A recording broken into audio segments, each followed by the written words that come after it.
What is the difference between a married man and a bachelor? Well, when a bachelor walks the floor with a baby, he's dancing.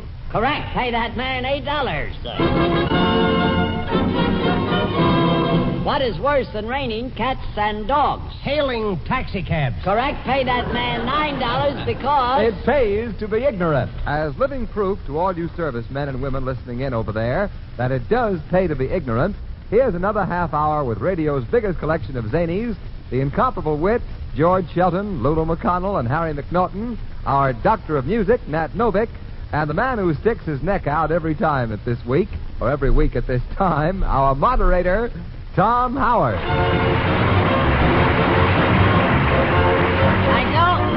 Thank you, Johnny. Good evening, ladies and gentlemen. We come at you with that quiz program that is so unbearable, the ushers in the studio have to work on 5-minute shifts. We have a board of experts who are so dumb they think thumb tax is a new tax put on hitchhikers.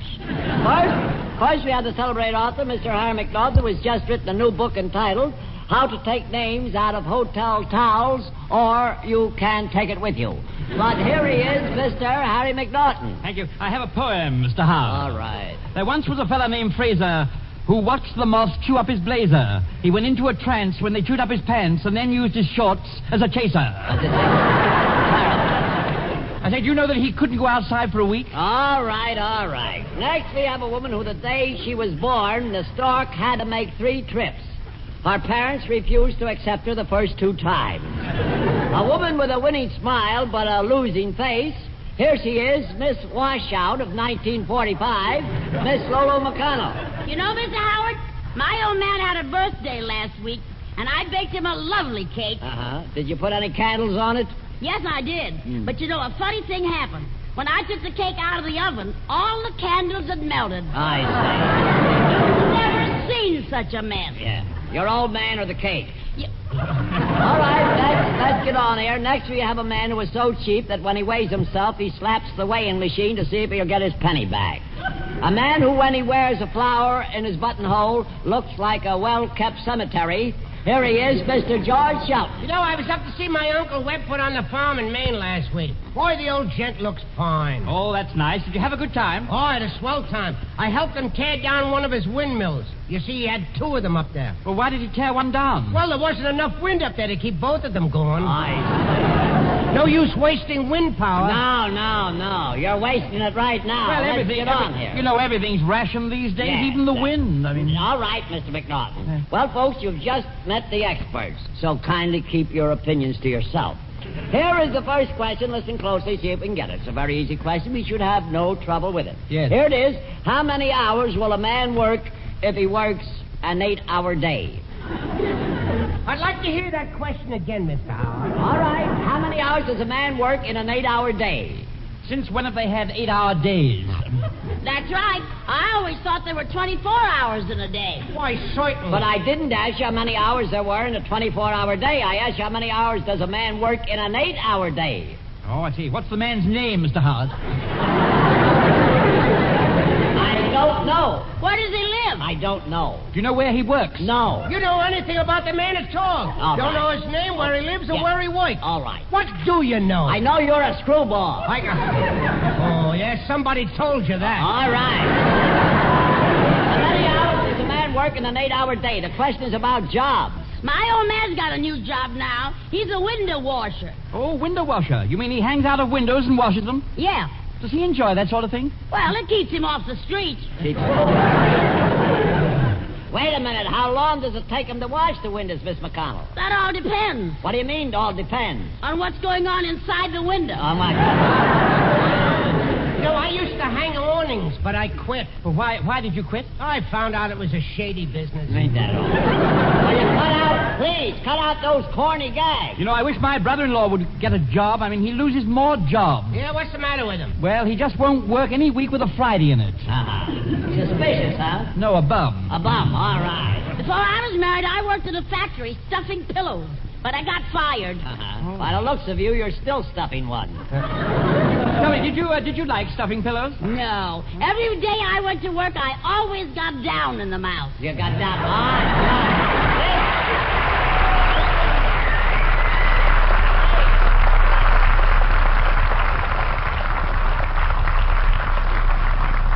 we inject a few sour notes in the program. This is done by Dr. Novick and his sheep herders. Here he is, Dr. Novick.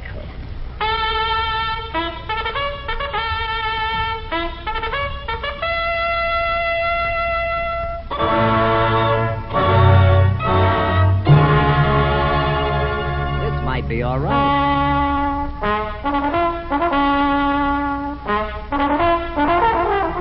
Oh, there he goes. I beg your pardon. Yeah. 1, 2, 3, 4.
Anything can happen.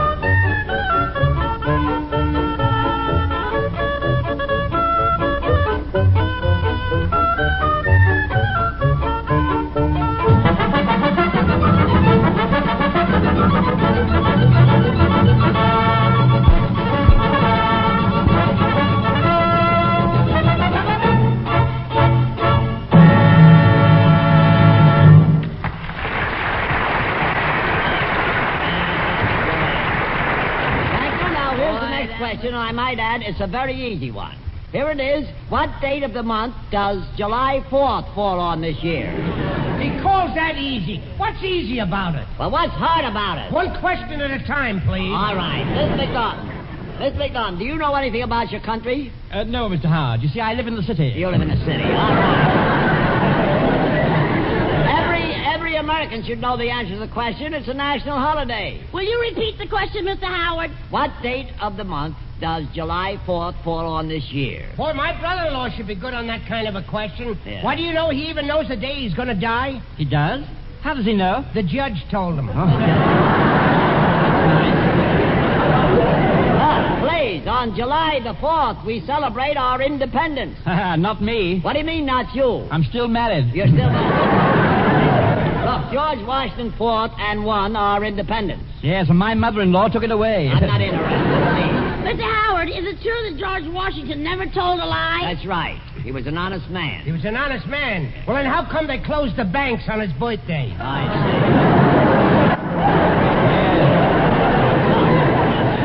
see. Mr. Sheldon, did anyone ever die in your family? No. Why don't you go home and break the monotony?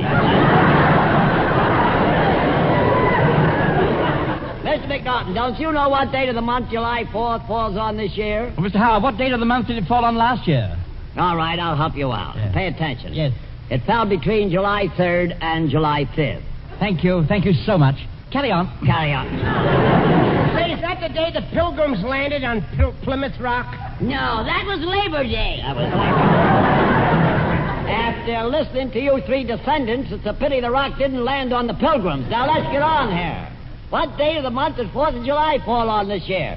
Look, let me try the question this way. Yes. The other way was no good. All right. Miss McCown, do you know the date of your birthday last year? Sure. I had a lovely cake. I had 35 candles on it. You must have had them burning at both ends. That's a lie. And you know it. That's right, because I had a piece of Miss McConnell's birthday cake. Yes, well, how many candles were on the cake, Mr. Sheldon? I don't know, but there was 18 on the piece I got. I see.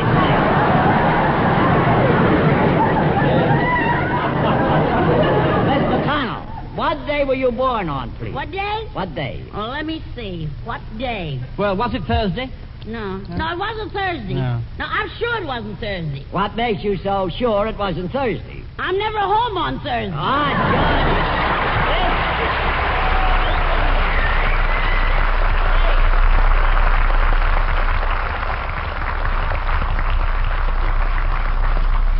we come to our contestants. While Mr. Roberts is getting the folks up here, we'll fill in the time with some music.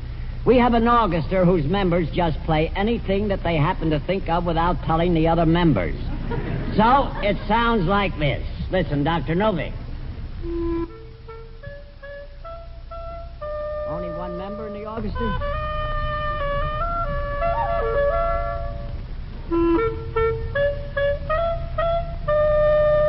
Maybe this is going to be good tonight. I don't know. Oh, no.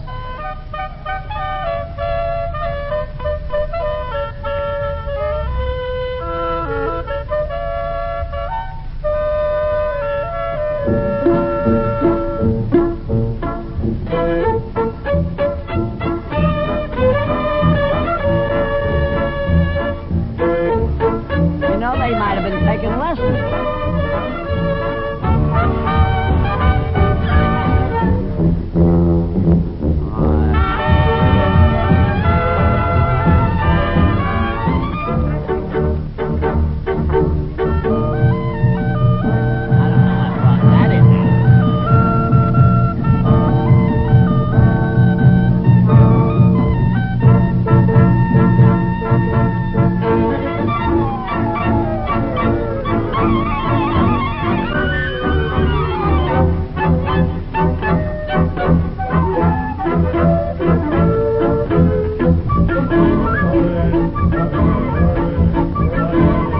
Singing or mumbling?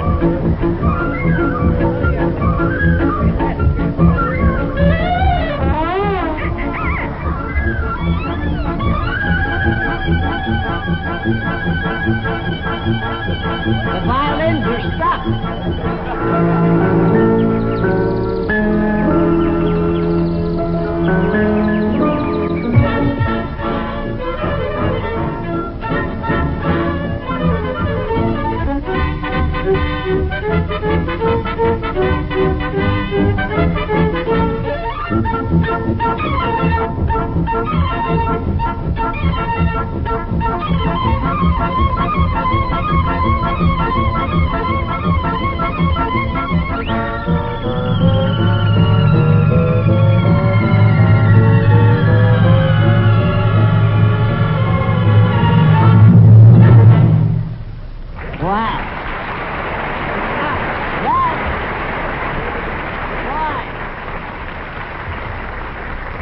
Boy, what music. And to think Morton Gould played in the same studio last night. All right, who's our first contestant tonight, Mr. Roberts? Our first contestant tonight, Mr. Howard, is Sergeant Fred Schwager of the United States Army. Well, that's fine. Good evening, Sergeant Schwager, and thank you a lot for coming up. How do you feel, Sergeant? Very fine tonight, sir. Well, that's good, and spoken like you felt that way. Where's your hometown, would you care to tell us? My hometown is New York City, sir. Oh, fine. New York City.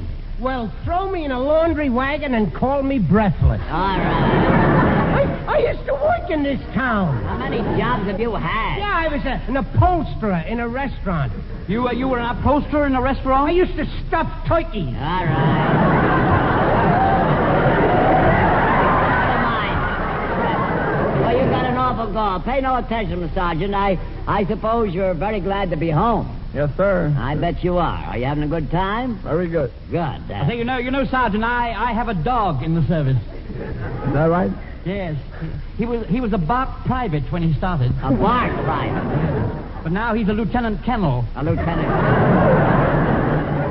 You know, he was decorated for bravery. He was? What'd he do? He surrounded a Jap that was camouflaged as a tree.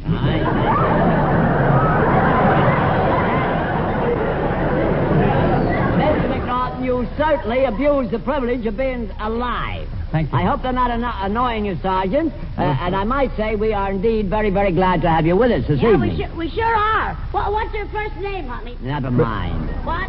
Freddie. Freddie. Right. Freddie. Oh, Freddie. Very Freddie. chummy, Well, that Freddie. could be Frederick. You know, Freddie. Frederick is just like that. He's cute, though, isn't he? I suppose if I had him like that, I'd yell. Yeah. Well, you can just call me Grapefruit. Uh-huh. I catch your eye. Yeah. So does a squirt. Let's get on here. Sergeant, will you do us a favor as long as you're with us and reach into the dunce cap there and pick out a question for us, please? Yes, sir. When you get a hold of one, would you be good enough to read it? Just take your time and read it into the microphone. What is the leading character in the motion picture entitled The Picture of Dorian Gray?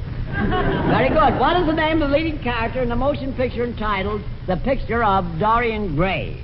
Boy, these questions are getting tougher and tougher. Oh, never mind. I saw that picture, Mr. Howard. Oh, you saw the picture? Well, Yeah. that's going to help. That's fine. I say, well, tell me, Miss McConnell, what was it about?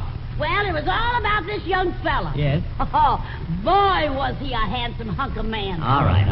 Well, he was having his picture painted by a great artist. Yeah. And could he swing a brush? Look, But when he saw the finished picture, he was knocked for a loop. wait. We haven't got time for that. We have a question here about the movies, not about painters. You know, I'm quite a painter. Yeah? I painted a picture of a chicken once, and you know, it was so natural, I threw it out in the barnyard, and it laid there. It laid there. Say, Miss McConnell, you said this man was having his picture painted? Yes. Yes. Well, when he saw the picture, Yes. he made a wish. He wished that instead of him growing old, he would always stay young, and the picture would grow old. Well, you two say Ain't that cute, Mr. Howard? Yeah, that's very cute. You know, yeah. I think it's fascinating. Look, will you hold it till after the program? Mr. please? Howard, will you stop interrupting? Now, Miss McConnell, tell me, Miss McConnell, did he get his wish? Miss McNaughton, I'm not going to speak to you again. Oh, you always say that. Please go on, Miss McConnell. I'm all ears. Yeah, that's an understatement if I ever heard one. Hey, you know, Mr. Howard, a fella painted a picture of me once. What for, to hang in a post office? Oh, is that so? I was done in oil. Yeah, so are sardines. So are sardines, Mr. Sheldon. So what happened, Miss McConnell? Well, this fella never grew old. One night he met a girl. She was singing in a tap room. Yeah. All right. She was singing Goodbye, Little Yellow Bird. Goodbye. How does it go? Goodbye, little yellow bird. What makes you Hey. feel so blue? Look. Pretty, isn't it? Goodbye, Look. little yellow bird. Wait a minute, what please. makes you feel Look. so blue? Miss McConnell. Goodbye, Hey! little yellow Will you bird. cut it out? Please! Say, Oh, wouldn't that break your heart? I'm going to break your neck. Goodbye, little Look, yellow bird. please. Will somebody shut that vulture up, please? What is this, anyhow? I think it's naive. There's something the matter with I it. think it's lousy. Will you cut it out? We have a question here. What was the name of the leading character in the motion picture, The Picture of Dorian Gray? Was it a double feature, Mr. Howard? I don't know. I like those double features. All At right. least you can't come in the middle of both pictures. All right. I say, Miss McConnell, tell me, when this fellow met the girl, what happened? He invited her up to his home to see his painting. Why, didn't he have any etchings? Oh, please. Miss McConnell, did you say he invited her up to his home? Yep. Did she go? Yes, that's when the trouble started. Yeah. Goodbye, little yellow Please. Look, are we going to keep our contestant here all night? Let's get on here.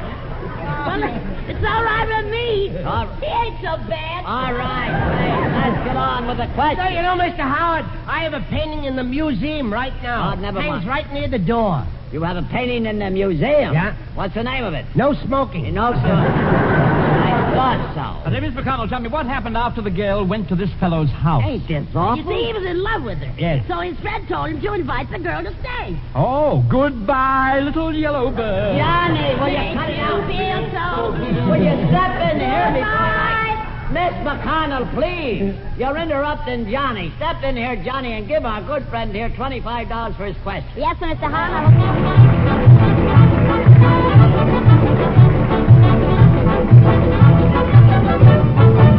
Thank you. That brings us up to our Auguster. And when I say Auguster, I'm indulgent in loose talk.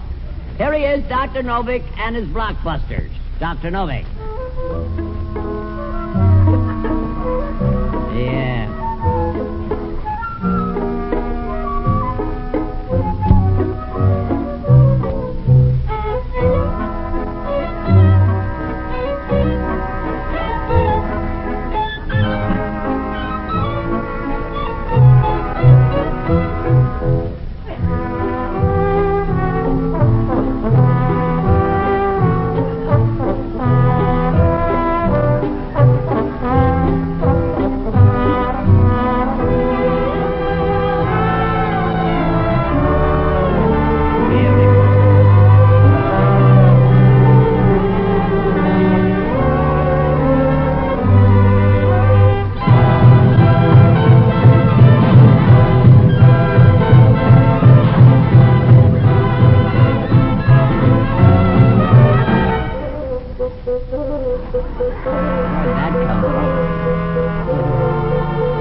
contestant, please, Mr. Our next contestant, Mr. Howard, is a very lovely young lady. She is Yeoman Third Class Margaret Carswell of The Wave.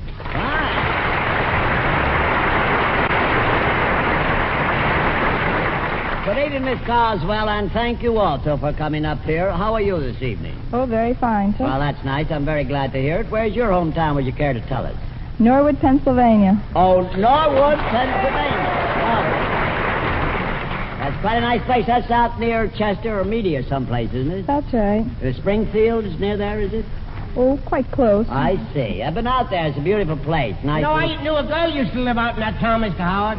Yeah, we went out together quite often. I remember one night I kissed her up on the forehead. Uh-huh. You did? Yeah. What happened? She called me down. She called you. Never mind. Pay no attention to them. What are you doing in New York, could I ask? Well, I have leave for my honeymoon. Oh, you're on a honeymoon? Marvelous.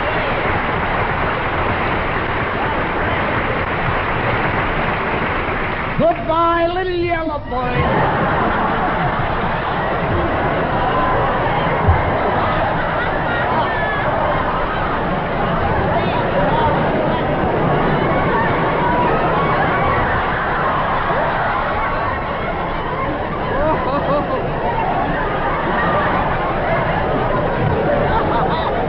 Pay no attention to them, Miss Carswell. They're at an age now. We're going to feed them any minute. I say, here. pardon me, apropos of marriage, tell me, Miss McConnell, did this fellow in the picture marry the girl? Oh, cut it out. And came to his house? No, the cad. He wrote her a letter saying he never wanted to see her again. So will you cut it out? We passed that question. Pay attention to our guest here. I shall be very glad to pay attention. Very charming girl, Mr. Howard. Yes, she is. May I extend my congratulations? That's very nice. Thank you. Good. Thank you. Pleasure. She reminds me of a very nice girl. She reminds me of a very nice girl I saw on the street today. I said, hello, sister. She said, hello. I said, where are you going tonight, sister? She said, to the movies. I said, okay, sister. See you later. Who was she? My sister.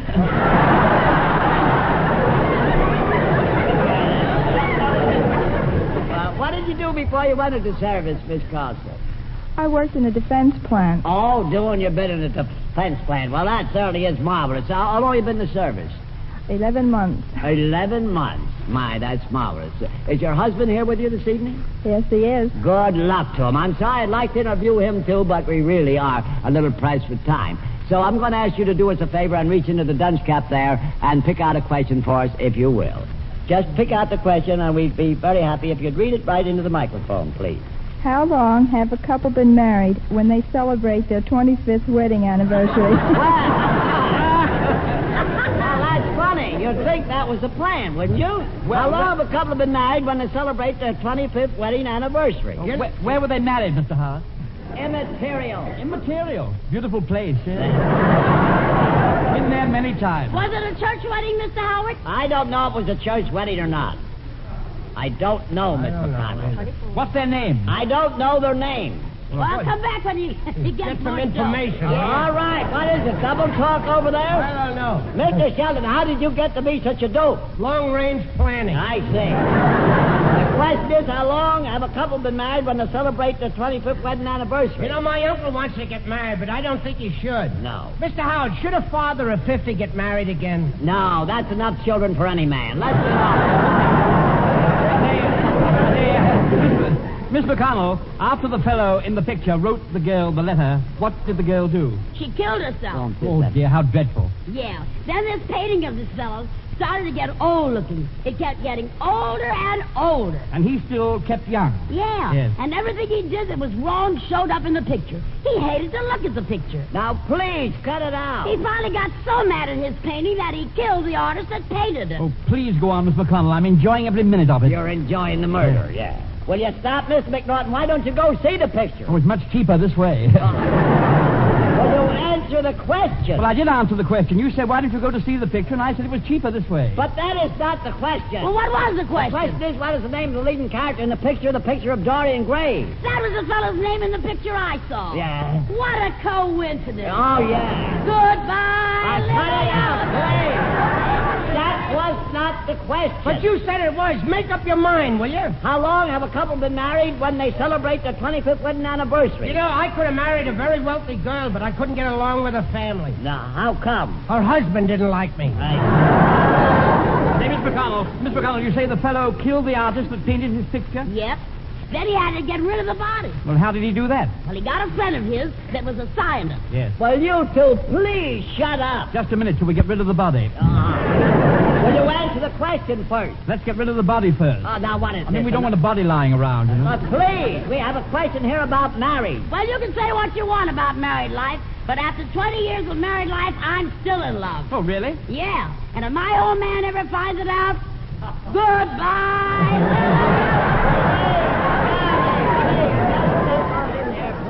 And get this thing over with. All right, Mr. Howard. Oh, good.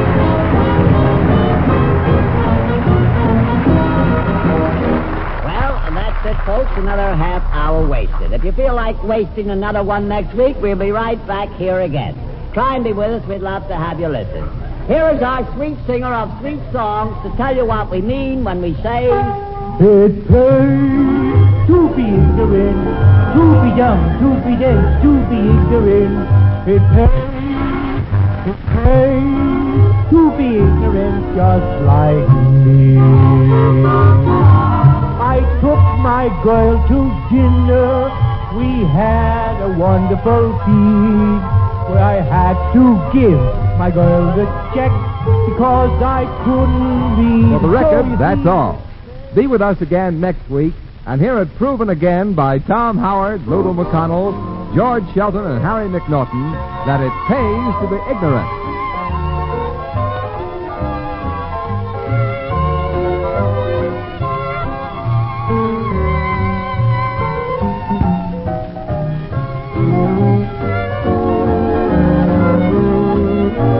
Ken Roberts speaking. This is the Armed Forces Radio Service.